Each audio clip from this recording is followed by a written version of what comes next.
सचिन पायलट की रैली के बाद राजस्थान के सियासी गलियारों में चर्चाएं गर्म हैं कि पायलट कांग्रेस छोड़कर आरएलपी ज्वाइन कर सकते हैं।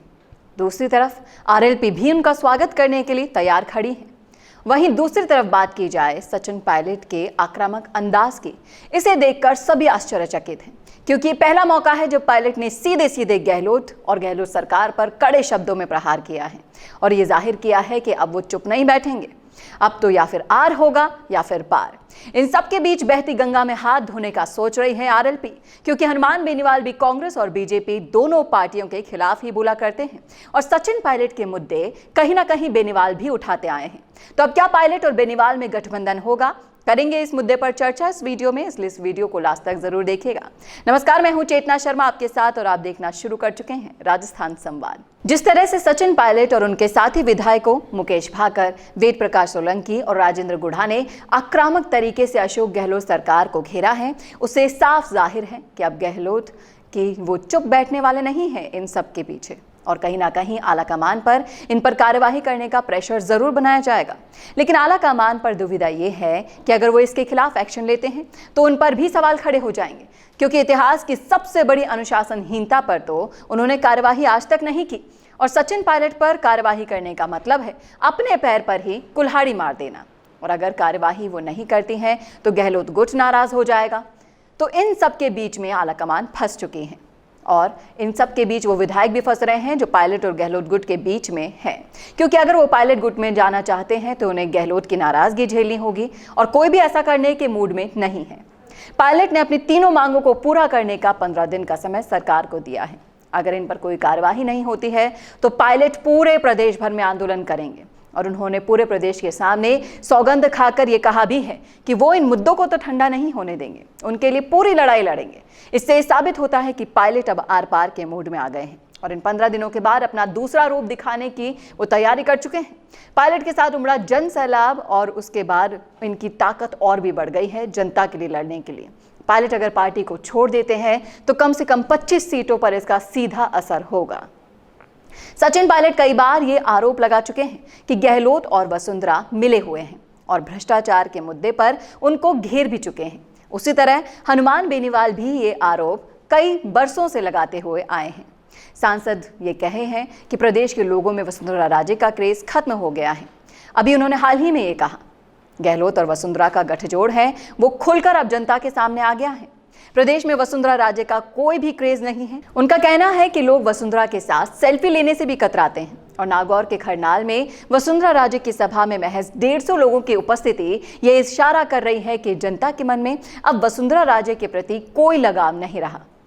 हनुमान बेनीवाल का कहना है कि साल 2009 से वसुंधरा राजे और अशोक गहलोत के आपसी गठजोड़ के आरोप वो लगा रहे हैं।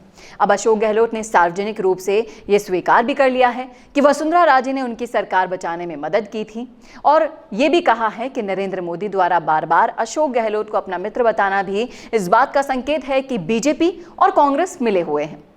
गठबंधन से जुड़े सवाल पर बेनीवाल ने कहा है कि सचिन पायलट अगर अलग पार्टी बनाते हैं तो भाजपा और कांग्रेस के खिलाफ लड़ाई लड़ने के लिए पायलट के साथ गठबंधन का रास्ता हमेशा के लिए खुला है।